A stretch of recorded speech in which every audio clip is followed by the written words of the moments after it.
आज आमे आमर इतिहास पुस्तकर सामाजिक विकास विषय पढ़ा। तो सामाजिक विकास रे तमे पाइबो जे ओडिशा सरकार द्वारा समाज से समय समाजर विकास पाई कौन कौन सब पदक्षेप निया जाइथिला। तो प्रथमे स्वाधीनता प्राप्ति बेलू आम ओडिशार लोक संख्या बहु बढ़ी ता सहित लोक संख्या बढ़िया सहित सेमानंकर विभिन्न समस्या देखा जाइथिला। तो सेही समय रे ओडिशार जनसंख्या थिला 1,37,00,000 माने 1,37,00,000 लोक ओडिशा रे वास करुथिले। ओडिशा रे विभिन्न गणजात राज्य मानकर मिश्रण हो जाइथिला जोथि पई कि जनसंख्या बढ़ीथिला एवं ता सहित 35 लाख आदिवासी 18,60,000 अनुसूचित जाति लोक माने ओडिशा रे वास करिले। तो एई जो दुईटा जाति आमे पाइले गोटे हला आदिवासी एवं आ गोटे होछि अनुसूचित जाति से लोक मानकर विभिन्न समस्या मध्य देखा जाइतिला। तो सेही समस्यार समाधान पाई ओडिशा सरकार कौन कौन पदक्षेप मान नहीं से विषय में आम आज पढ़ा देखा जे ओडिशा सरकार सामाजिक विकास पाई कहार ना तमर अनुसूचित जाति एवं जनजाति ये लोक मानकर जातिर लोक मानकर जो विभिन्न समस्या थिला से समस्यार समाज जो विभिन्न पदक्षेप नेले सेटा नबार कारण कौन थिला कहीं नौथिले ना प्रथम तो से आदिवासी लोक माने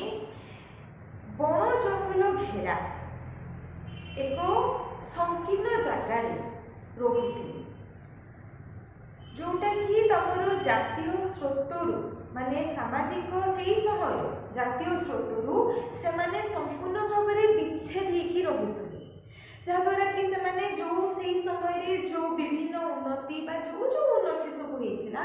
सेमाने से ता पाखक मध्य पहुंची पारु नथिले। शासनर दृष्टि आढ़ुआरे जो रहुथिले ता द्वारा कौन होइतिला जो अण आदिवासी लोक माने थिले जो माने कि बड़ अन्य जातिर किंवा उच्च जातिर लोक माने थिले खल प्रकृतिर लोक सेमाने कौन कले ना ए आदिवासी लोक मानकर विभिन्न समस्यार सुजोग ने तांको उपरे कौन करथिले विभिन्न अत्याचार करुथिले सेमानकु शोषण करुथिले। तो जेतेबेले शासन ए विषय रे जानि पारिला सेतेबेले से शासन कौन कला बा प्रशासन कौन करिथिला ना किछि पदक्षेप नेला जहा द्वारा कि एमानकर विकास हेई परिबो। तुम बही पढ़ो बही रे पूरा फुल पैराग्राफ दे देछि से विषय रे मो पॉइंट करके लिखि तुम ये पॉइंट गुडा को भलो भाव रे सुनो एवं बही पढ़ो तुम संपूर्ण विषयटी भलो जानि पारिबो। तो प्रथम पदक्षेप सरकार द्वारा कौन निया ना 1947 रे जमी जबरदखल करि परिबे नाही। अच्छा को माने जमी जबरदखल करि परिबे नाही अण आदिवासी माने को मानक पाखरु जमी जबरदखल करि परिबे नाही आदिवासी लोक मानक पाखरु माने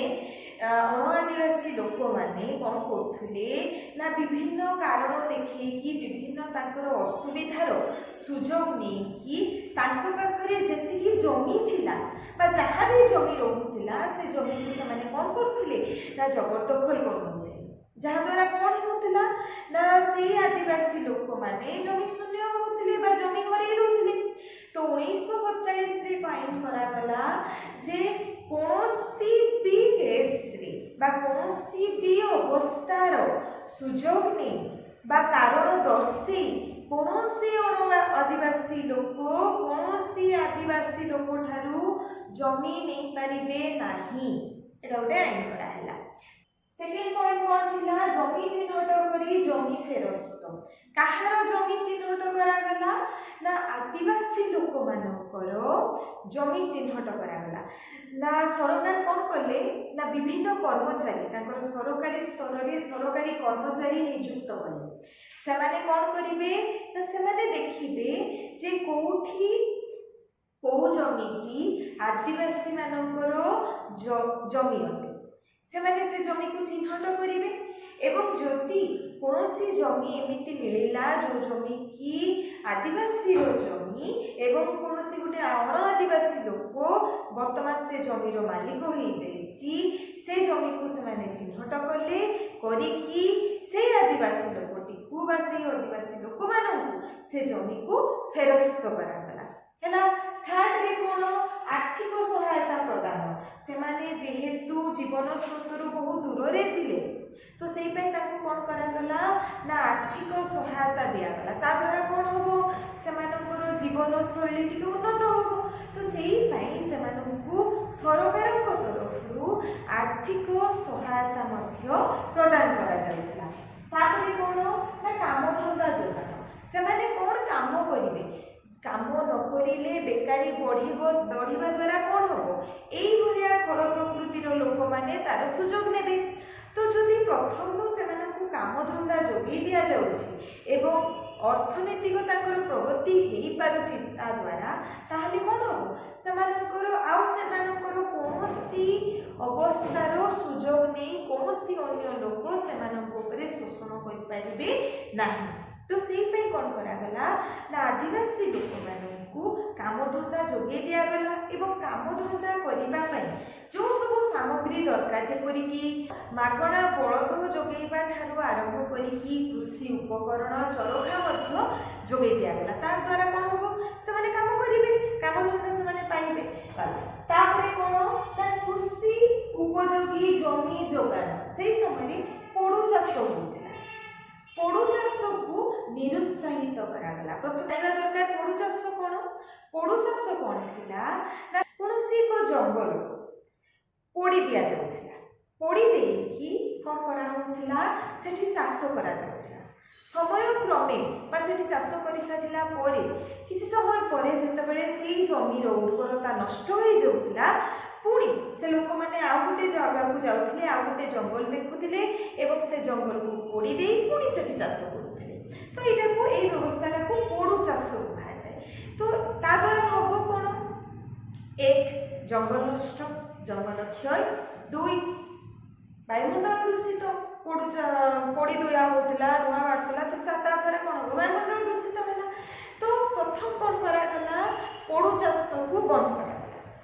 एवं ता बदल में कौन करागला कृषि उपयोगी जमी प्रदान कर दियागला ता द्वारा कौन हम ना से कृषि उपयोगी जमी पाइबा द्वारा से चाष करेंगे है लास्ट थिला अपराधी जनजाति आईन रद्द 1949 मसीह अपराधी जनजाति आईन को रद्द करागला सेटा एक गणतांत्रिक व्यवस्था थिला जहाँ द्वारा कि जनजाति माने आदिवासी जनजाति माने कौन होते बहुत शोषित होते जो कि सरकार कौन कले से व्यवस्था को बंद कर दे।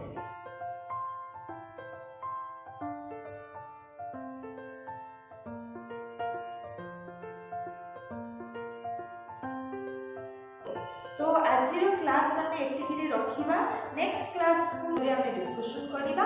एवं आगे को बढ़ा ता पूर्व तुम मैंने भिडियोटी को भल भाव देख भल भाव बहीटी को पढ़ एवं जो पॉइंट्स सब बाहर करके पॉइंट्स गुड़ा